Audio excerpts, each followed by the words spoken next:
안녕하세요, 여러분. 오늘 제가 들려드릴 이야기는 정말 말하기도 부끄럽고 창피한 이야기입니다. 하지만 혹시라도 저와 비슷한 상황에 계신 분들께 도움이 될까 싶어서 용기 내어 말씀드리려고 합니다. 결혼 8년 차 두 아이의 엄마인 제가 겪은 일인데요. 제목에서 보셨겠지만 시아버지에 관한 이야기입니다. 들으시면서 정말 이런 일이 있을 수 있나 싶으실 텐데 실제로 제가 겪은 일입니다. 끝까지 들어주시면 감사하겠습니다. 그럼 시작하겠습니다. 저는 올해 35입니다. 남편과는 26에 만나서 27에 결혼했어요. 남편은 저보다 1살 위고요. 남편은 외동아들입니다. 시부모님은 둘 다 살아계시고 건강하세요. 시아버지는 올해 66, 시어머니는 63이십니다. 처음 시댁에 인사 갔을 때 시부모님은 정말 좋으셨어요. 특히 시아버지가 저를 정말 예뻐해 주셨습니다. 우리 며느리 참 예쁘게 생겼네. 우리 아들이 복받았어. 이렇게 말씀하시면서 손도 잡아주시고 그러셨어요. 그때는 그냥 며느리를 반겨주시는 거라고만 생각했습니다. 시어머니도 좋으셨어요. 결혼 준비할 때도 이것저것 많이 챙겨주시고 신혼집도 마련해 주셨습니다. 시댁이 경제적으로 여유가 있는 편이었거든요. 시아버지는 작은 회사를 운영하셨고 시어머니는 전업주부셨어요. 결혼 초반에는 시댁에 자주 갔습니다. 주말마다 한 번씩은 갔던 것 같아요. 시어머니가 맛있는 음식도 해주시고 시아버지는 항상 용돈도 주시고 그랬습니다. 남편도 부모님을 잘 모시는 편이었고요. 결혼 1년 차에 첫째 딸을 낳았어요.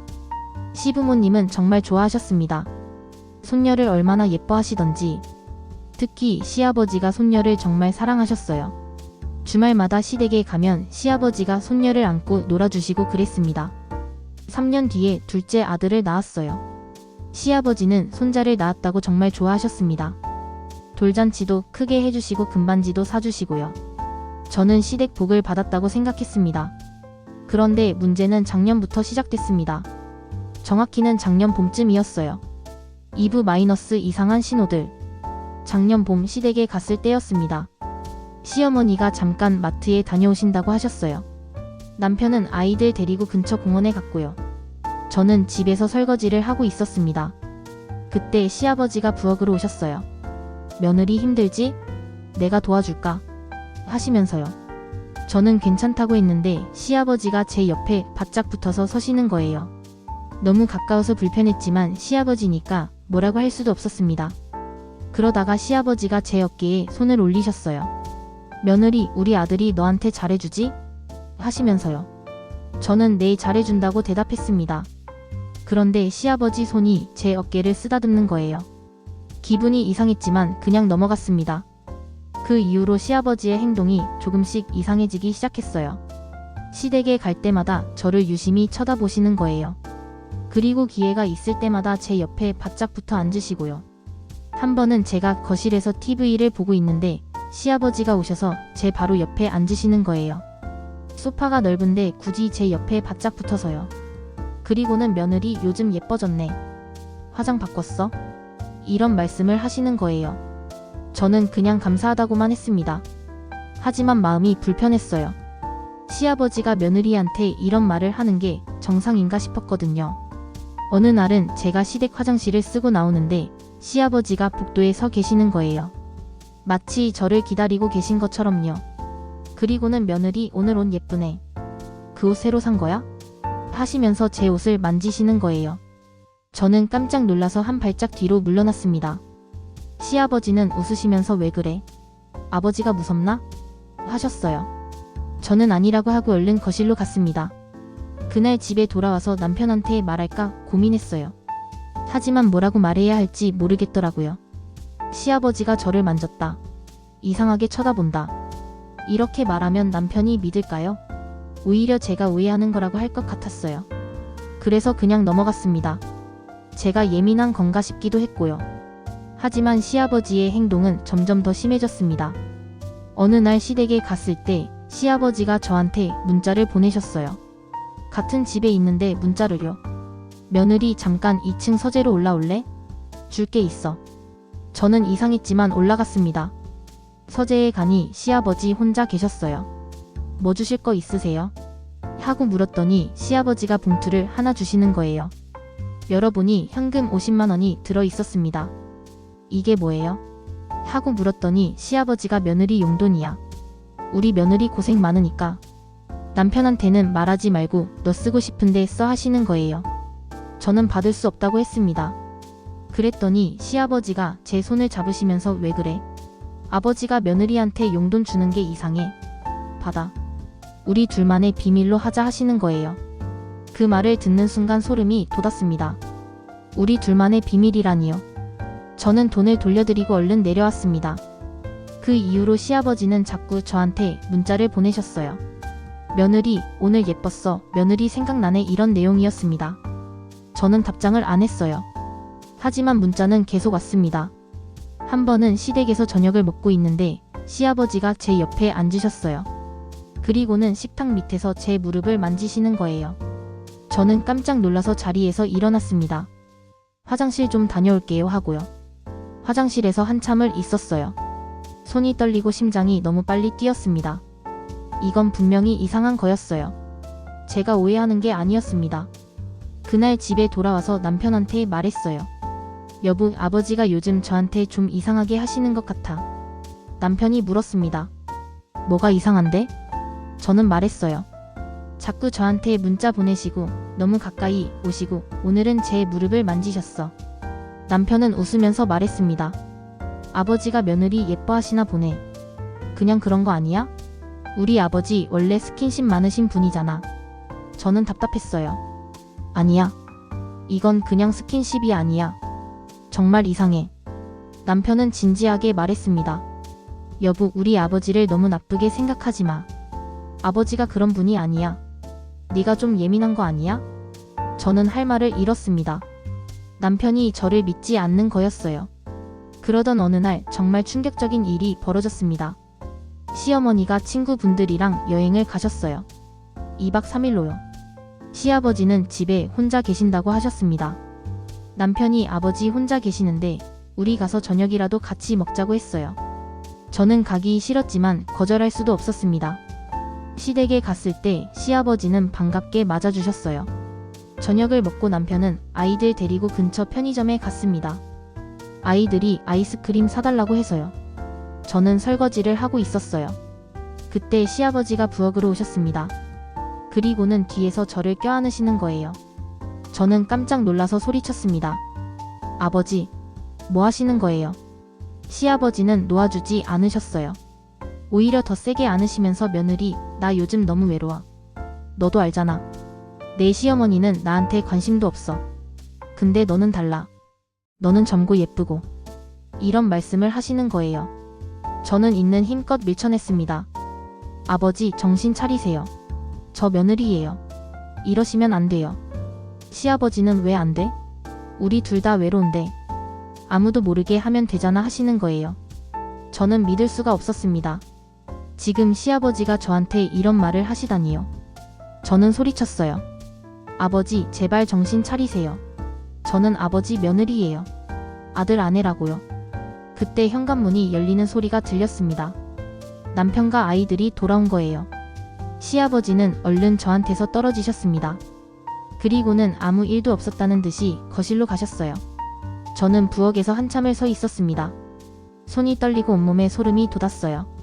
방금 일어난 일이 믿기지 않았습니다. 남편이 부엌으로 왔어요. 여보, 왜 그래? 얼굴이 왜 그래? 저는 떨리는 목소리로 말했습니다. 여보, 우리 집에 가자. 지금 당장. 남편은 이상하다는 표정으로 물었어요. 왜? 무슨 일 있어? 저는 나중에 얘기할게. 제발 지금 가자고 했습니다. 집에 돌아오는 차 안에서 저는 아무 말도 하지 못했어요. 아이들도 있었고요. 집에 도착해서 아이들을 재운 후 저는 남편한테 모든 걸 말했습니다. 여보, 아까 아버지가 저를 껴안으셨어. 뒤에서 안으시면서 이상한 말씀을 하셨어. 우리 둘 다 외롭다고 아무도 모르게 하면 된다고. 남편은 믿을 수 없다는 표정이었어요. 뭐라고? 우리 아버지가? 그럴 리 없어. 네가 잘못 본 거 아니야? 저는 소리쳤습니다. 잘못 봤다고? 내가 지금 거짓말하는 것 같아. 아버지가 나를 껴안았다고. 정말로. 남편은 고개를 저었습니다. 여보, 진정해. 우리 아버지가 그런 분이 아니야. 혹시 네가 오해한 거 아니야? 아버지가 그냥 며느리 예뻐하시는 거를 네가 이상하게 받아들인 거 아니야? 저는 기가 막혔습니다. 지금 내가 거짓말한다고 생각하는 거야? 내가 왜 이런 거짓말을 해? 아버지가 정말로 나를 껴안았어. 이상한 말도 했고. 남편은 한숨을 쉬었습니다. 여보, 우리 아버지는 66이야. 그런 생각을 할 나이가 아니야. 그리고 아버지는 평생 성실하게 사신 분이야. 그런 분이 며느리한테 그럴 리가 없어. 저는 울면서 말했어요. 그럼 나는 뭐가 돼? 내가 거짓말쟁이야? 내가 시아버지를 모함하는 거야? 남편은 난처한 표정으로 말했습니다. 그게 아니라 혹시 네가 스트레스를 많이 받아서 예민해진 거 아니야? 요즘 애들 키우느라 힘들잖아. 저는 더 이상 말하지 않았습니다. 남편이 저를 믿지 않는다는 게 너무 슬펐어요. 그날 이후로 저는 시댁에 가지 않았습니다. 남편이 가자고 해도 핑계를 대고 안 갔어요. 남편은 이상하게 생각했지만 강요하지는 않았습니다. 하지만 시아버지한테서 문자는 계속 왔어요. 며느리 왜 안 와? 보고 싶어. 지난번 일은 미안해. 내가 술을 좀 마셔서 그랬어. 용서해줘. 우리 다시 좋게 지내자. 아무한테도 말하지 마. 저는 이 문자들을 캡처해서 저장했습니다. 언젠가 증거가 필요할 것 같았거든요. 어느 날 시아버지한테서 전화가 왔어요. 받지 않았더니 문자가 왔습니다. 며느리 전화 좀 받아. 할 얘기가 있어. 저는 받지 않았습니다. 그랬더니 또 문자가 왔어요. 네가 계속 이러면 나도 어쩔 수 없어. 우리 아들한테 네가 나를 유혹했다고 말할 수밖에 없어. 그 문자를 보는 순간 정말 화가 났습니다. 지금 저를 협박하시는 건가요? 제가 시아버지를 유혹했다고요? 저는 바로 답장을 보냈습니다. 아버지, 지금 저를 협박하시는 거예요? 제가 아버지를 유혹했다고요? 아버지가 저를 껴안으셨잖아요. 이상한 문자도 계속 보내시고. 이 문자들 다 저장해뒀어요. 더 이상 저한테 연락하지 마세요. 시아버지한테서 답장이 왔습니다. 며느리 진정해. 내가 잘못했어. 제발 그 문자들 지워줘. 내 시어머니가 알면 큰일 나. 우리 아들도 알면 안 돼. 제발 부탁이야. 저는 답장하지 않았습니다. 그리고 남편한테 모든 문자를 보여줬어요. 남편은 문자들을 보더니 얼굴이 하얘졌습니다. 이게 정말 아버지가 보낸 거야? 저는 고개를 끄덕였습니다. 응. 이건 말고도 더 많아. 내가 거짓말한 거 아니었지? 남편은 한참 동안 아무 말도 하지 못했어요. 그러다가 미안해. 내가 너를 믿지 않아서 미안해라고 했습니다. 저는 울었어요. 나는 네가 날 믿어줄 거라고 생각했어. 근데 너는 아버지 편만 들었잖아. 남편은 정말 미안해. 우리 아버지가 그런 분인 줄 몰랐어. 충격이야 라고 했습니다. 저는 물었어요. 이제 어떻게 할 거야? 남편은 한참을 고민하더니 아버지랑 얘기해야겠어. 이건 정말 잘못된 거야 라고 했습니다. 다음날 남편은 시아버지를 만나러 갔습니다. 저는 집에 있었어요. 남편이 돌아왔을 때 표정이 정말 안 좋았습니다. 어떻게 됐어? 제가 물었습니다. 남편은 한숨을 쉬며 말했어요. 아버지가 인정하셨어. 네가 예뻐서 자꾸 생각이 났다고. 외로워서 그랬다고. 정말 미안하다고 하셨어. 저는 기가 막혔습니다. 그래서? 그게 끝이야?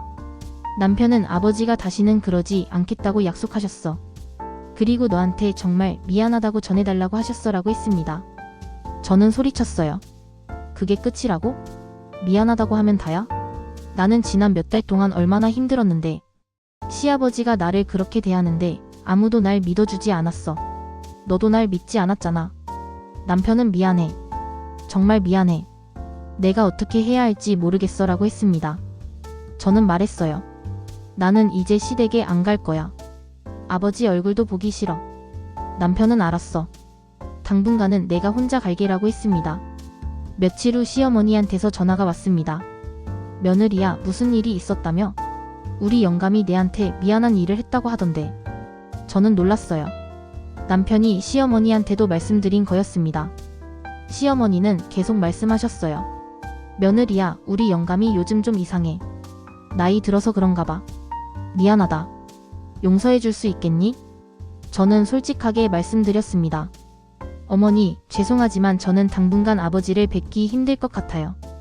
제가 받은 상처가 너무 커요. 시어머니는 한숨을 쉬셨습니다. 그래, 이해한다. 우리 영감이 정말 잘못했어. 내가 잘 타일러 볼게. 그 후로 몇 달이 지났습니다. 저는 시댁에 가지 않았어요. 명절에도 안 갔습니다. 남편은 혼자 갔고요. 시아버지한테서는 더 이상 연락이 오지 않았습니다. 남편 말로는 시아버지가 정말 반성하고 계신다고 했어요. 그 일이 있은 지 이제 1년이 지났습니다. 저는 아직도 시아버지를 용서하지 못했어요. 그리고 용서할 수 있을지도 모르겠습니다. 남편은 저를 많이 미안해합니다. 처음에 저를 믿지 않았던 것에 대해서요. 요즘은 저한테 더 잘해주려고 노력하는 것 같아요. 시어머니는 가끔 저한테 전화하셔서 안부를 물으십니다. 그리고 시아버지가 많이 반성하고 계신다고 말씀하세요. 하지만 저는 아직 시댁에 갈 마음이 없습니다. 아이들은 할아버지를 보고 싶어 합니다. 그래서 남편이 아이들만 데리고 가끔 시댁에 갑니다. 저는 집에 남아 있고요. 친구들한테는 이 얘기를 하지 못했어요. 너무 창피하고 부끄러워서요. 시아버지가 며느리를 그렇게 대했다는 걸 어떻게 말해요? 가끔 생각합니다. 제가 처음부터 더 강하게 거부했어야 했나? 남편한테 더 확실하게 말했어야 했나? 하지만 그때는 어떻게 해야 할지 정말 몰랐어요. 요즘은 상담을 받고 있습니다. 심리상담사 선생님한테 이 일에 대해 얘기하고 있어요. 선생님은 제 잘못이 전혀 없다고 말씀하세요. 시아버지가 100% 잘못한 거라고요. 그 말을 들으니 조금 위로가 됐습니다. 제가 뭘 잘못한 건 아니구나. 제가 시아버지를 유혹한 것도 아니고 제가 오해한 것도 아니구나. 남편과는 이 일로 많이 싸웠습니다. 남편이 처음에 저를 믿지 않았던 것 때문에요. 하지만 이제는 많이 좋아졌어요. 남편도 자기 잘못을 인정했고 저한테 정말 미안해하니까요. 앞으로 어떻게 될지는 모르겠습니다. 시아버지를 다시 볼 수 있을지, 시댁에 다시 갈 수 있을지. 지금은 그냥 시간이 지나기를 기다리고 있어요.